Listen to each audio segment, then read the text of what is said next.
Hello students, this is Nitin Dhingra and today we are discussing a chapter of class 10 civics, power sharing. So in this chapter we will discuss whenever the power is shared, what is the result, and whenever the power is not shared, what are the consequences. So in this chapter there are two countries which are discussed, and these countries are discussed on the basis of the power sharing. One is Sri Lanka and the other country is Belgium.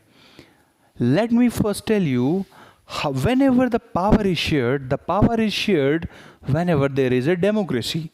So if you know what is democracy, then it is very good. But if you don't know, let me give you an example to have a concept in your mind what is democracy. So suppose your class teacher came to your class and he asked, I want to select a monitor from your class. Please raise your hand whosoever want to be a monitor. So suppose 3 to 4 students raised their hands. So he said, please come here. He called them onto the stage and he asked the other students, the teacher asked the other students to please raise the hand in the favor of the student you want to be a monitor. You think which person you think as a monitor, so please raise the hand in that person's favor. So the person whosoever will be having the more hands, so he will be selected as a monitor. Right, students? So this is the case of the democracy.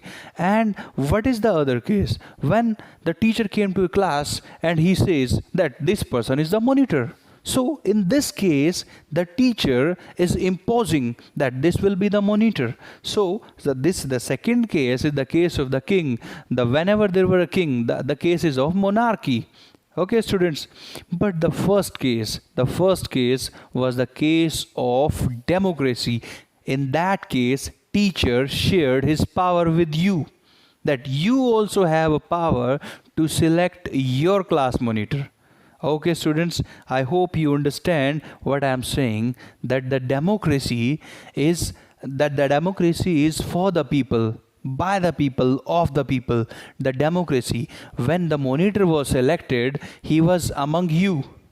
He was from you, and who selected the monitor? You selected. And for whom the monitor is selected? It is only for you. Only for you monitor is selected, and from you monitor is selected. So I hope you got my point. So in this chapter we have the two countries, Sri Lanka and the Belgium, and now we will see when Sri Lanka doesn't share the power and the result, and when the Belgium share the power, and what is the result. I give you the result before discussing. In today's scenario, Sri Lanka is a country which is underdeveloped country. Why underdeveloped country? Because it doesn't share the power. And the Belgium, you know where is the Belgium? Yes, Belgium is in the continent Europe, and the Belgium is a developed country. So do you know where is Sri Lanka? I already told you the Belgium is in Europe. And where is Sri Lanka? Let me draw a map of India, South India. This is the map, and here is the Sri Lanka. This is Sri Lanka. Sri Lanka is in the south of India, and here are the two states. One is Kerala, and this is the state Tamil Nadu. Tamil Nadu is very near to Sri Lanka. Please note the point, Tamil Nadu is very near to Sri Lanka. And you know, students, in Tamil Nadu, the maximum people speak Tamil language. Okay, so let us start discussing when Sri Lanka shared the power or doesn't share the power, and when Belgium shared the power or doesn't share the power. So let me tell you a story. Sri Lanka got freedom in 1948. Sri Lanka got the freedom in 1948. But before the freedom, Britisher brought some Tamils from India to Sri Lanka. Why they brought Tamils from India to Sri Lanka? Because when the Britisher were in India, they know the Britisher can communicate with Tamils. Why they can communicate with Tamils? Because Indian people were good at English. So they understand English. So they brought the people from India to Tamil Nadu so that they can get help from them. So when they brought the Tamil people into India, when they brought some Tamil people into the India, the original people of the Sri Lanka, who were those? The original people of the Sri Lanka were Sinhalas. Okay. When the Britisher brought Tamils to India, the original people of the Sri Lanka, that is Sinhalas, they thought they were discriminated. Alright, students? So see, if let me give you an example. Suppose at your home your father brings another child at your home and start discussing the important things of your house with that guy. So what will you feel? Don't you feel that you are discriminated, that you are being brought apart from your house? Doesn't you? So same case was with the Sinhalas. When Britisher brought Indian Tamil to Sri Lanka and they gave them power. What power they gave them? They gave the higher post to the Tamils. Everything was discussed with the Tamil. Everything was planned with the Tamil, and the Tamils were doing only whole of the work in the Sri Lanka. So when Sri Lanka got the freedom in 1948, what Sinhalas will do? Sinhalas will throw out the Tamils. Right, students? Because from so many years, Sinhalas were thinking that we are discriminated because of the Tamils.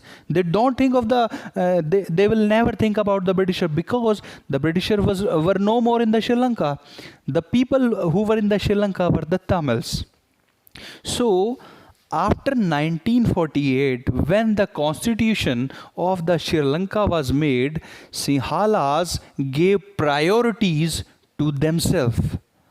Sinhalas gave priority to themselves. What priorities? That whenever there will be a government job, only Sinhalas can apply. No Tamil can apply. Okay. Whenever there is an opportunity of anything, suppose like education, so only Sinhalas will be there. So now what is the case? Originally, before 1948, Sinhalas thinking that we are discriminated. Now after 1948, Tamils are thinking that we are discriminated.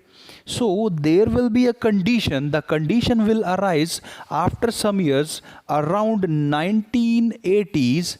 I'm just giving you the brief idea of the chapter. Students, just focus on the information that I'm giving. Okay, students. Near about to 1980s, the Tamils will be very fed up of the discrimination by the Sinhalas, and from 1948 to 1980, Tamils were trying that they will be having, so the Tamils were trying to have a equality with Sinhalas, but Sinhalas never gave them the chance to Tamils to be equalized to the Sinhalas. So in the year 1980, there will be a clash between the two communities, that is Tamil and Sinhalas. So there will be a civil war. Civil war in Sri Lanka started in 1980, and this civil war continued till the year 2009. So see, around about 30 years, for the 30 years, civil war was fought between Tamils and Sinhalas. So students, can you imagine, for 30 years, one country having a civil war, the peoples are fighting with each other. They are never thinking of the education. They are never thinking of some scientific discoveries. They are never thinking anything. But what they are thinking? They are thinking only how they were thinking, Sinhalas were thinking how to give away, how to wash away the Tamils, and similarly Tamils were thinking how to be, how to be go forward from Sinhalas. Both were having a clashes. Many people died from Sinhala side, many people died from the Tamil side. And what is the condition today? Condition is Sri Lanka is underdeveloped country, underdeveloped. It is not developed. And even some part of Sri Lanka, are being bought by China for 100 years. Why Sri Lanka? Why China bought some parts of the Sri Lanka? Because Sri Lanka took a loan from China and were never being able to repay the loan. So because they were unable to repay the loan of the China, now China said, we will have this much of your area for 99 years. So see, students, they never have a discussion, they never have a planning to have a good education, but they were planning, they were always fighting with each other. So what was the reason of the fighting? Because Sinhalas never shared the power with the Tamils. They started feeling discriminated before 1948, and after 1948 they felt they gave this feeling to the Tamils. So this was the story of the Sri Lanka. Okay, now when we came to the Belgium side, the Belgium has many community, like they have French, they have Dutch, they have German people, but Belgium has made a constitution. The constitution is made in such a way that the equality is being given to French, the equality is being given to the Dutch, and similarly the similar importance is given to the German people. So if I will tell you, there are 40% of the French people live in the Belgium, and there are 59% of the people of the Dutch and 1% German people in the Belgium. But see, only 1% of Germans are here in the Belgium. Still they are enjoying the equal right as that of Dutch, as that of French. And see, French are 40% less than the Dutch, but still they are enjoying the same rights as that of Dutch. And see, Dutch are in the majority, 59%. Still, they are having the equal right as that of the German. So, see how the Belgium shared the power between the communities, between the types of the people, different community people, different language people, they shared the power. Therefore, this is a developed country. So, this is a developed country. Okay, students, so this was the brief idea that I gave to you about the chapter. Okay, thank you so much.